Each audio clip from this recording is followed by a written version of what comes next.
Em 7h29, pelo horário de Brasília, olha só, dados divulgados pela Secretaria de Comércio e Relações Internacionais do Ministério da Agricultura e Pecuária revelam que as exportações do agronegócio brasileiro bateram recorde no primeiro trimestre de 2024.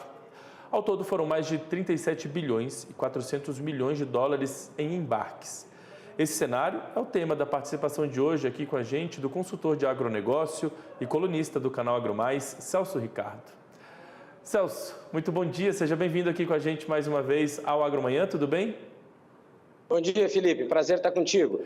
Satisfação nossa, Celso. Bom, um aumento aí desses números, segundo o Ministério, foi de 4,4% em relação a 2023 nos embarques, nas exportações. Que tipo de avaliação, que tipo de reflexão você pode trazer para a gente a partir desses números divulgados pelo Ministério? O agronegócio, pelo menos o empresarial, vive aí um bom momento? Felipe, o que nós precisamos entender é que o agronegócio brasileiro, de uma certa forma, ele é composto do setor primário, secundário e terciário. O mercado mundial, ele segue em busca por alimentos. Isso vai ser uma prática normal e cada vez maior ao longo dos próximos anos, até porque a população mundial ela vem aumentando. E dessa forma, levando em consideração a nossa necessidade de comercialização, tendo em vista, os valores que o dólar tem, alcançado, torna-se atrativo o mercado de exportação. Sendo assim, o que nós temos a produzir satisfaz o mercado internacional e isso faz com que os valores e os volumes ligados a esse mercado sejam atrativos e, por isso, mais intensos. Então, isso significa que não necessariamente uma ponta está ligada à outra. Um ótimo resultado nas exportações não significa que lá na outra ponta do setor primário, como você disse, as coisas estejam caminhando num sentido tão positivo, com boa rentabilidade para o produtor. Isso não necessariamente se reflete, né? Perfeito, Felipe. Nós aqui no Brasil consideramos muitos resultados finais. Nós falamos de representatividade do PIB, balança comercial, superávit primário, nós falamos de exportação e faturamento recorde. Isso é uma coisa muito ligada aos resultados nacionais, tendo em vista o mercado internacional, e as indústrias que têm uma grande diversificação comercial, principalmente com o mercado exterior. Já para o setor primário, as limitações são maiores. Os reflexos dos bons resultados no final, na última extremidade da cadeia produtiva, não refletem a realidade que o setor primário está vivendo, muito pelo contrário.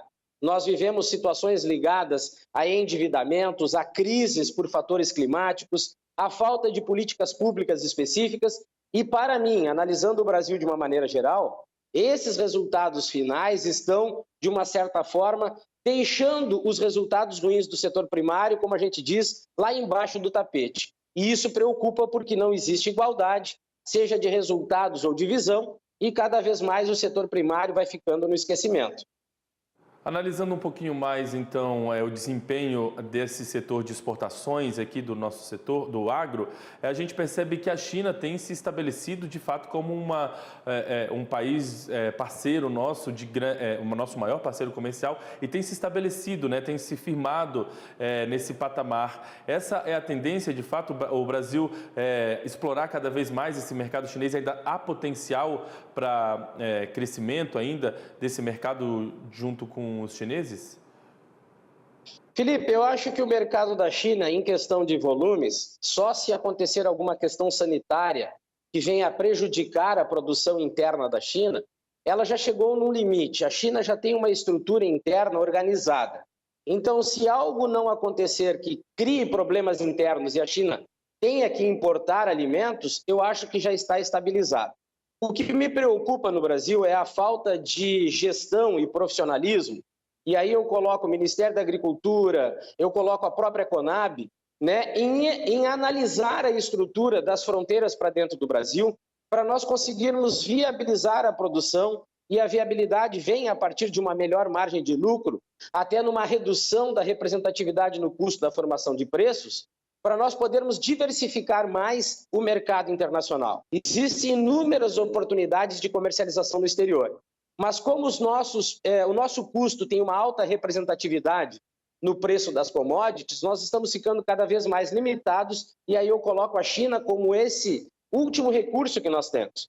Nós não estamos tendo oportunidade de melhorar a produção, reduzir o custo e aumentar o leque de exportação no mercado internacional com boa margem de lucro. Então, a falta de estrutura interna e de gestão nossa está limitando as oportunidades e cada vez mais nós ficamos na dependência da China, que é sim um grande parceiro comercial do Brasil.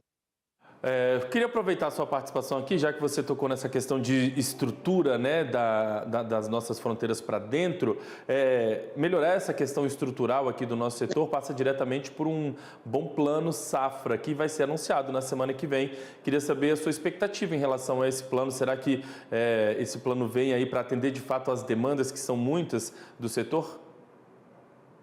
Eu acredito, Felipe, que ele não vai atender a demanda, mas mais do que a grande expectativa por um grande valor, a dependência, essa contínua dependência do Plano Safra para nós produzirmos é que me preocupa.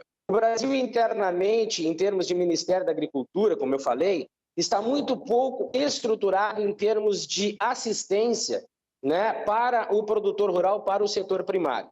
Então, essa nossa dependência do Plano Safra me preocupa muito com relação à produção.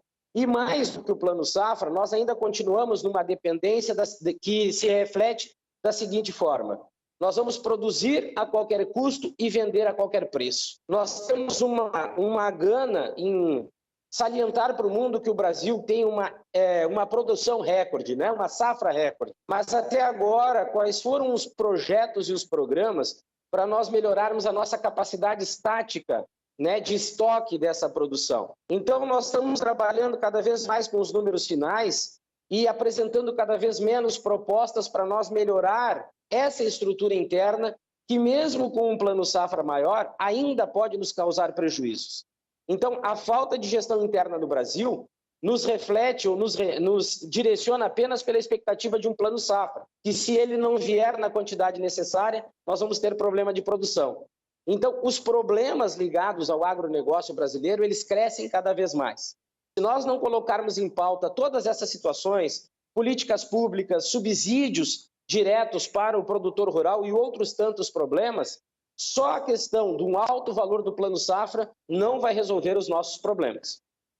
Muito bem, uma série de questões, de desafios estruturais que o setor precisa avançar, resolver, e precisa para isso de políticas públicas concretas, Celso? Bom, queria agradecer a sua participação com a gente, trazendo um pouquinho aí sobre a sua avaliação sobre esse desempenho do setor, nesses dados divulgados pelo Ministério, Queria desejar a você um bom restinho de semana. A gente volta a conversar na nova oportunidade na semana que vem.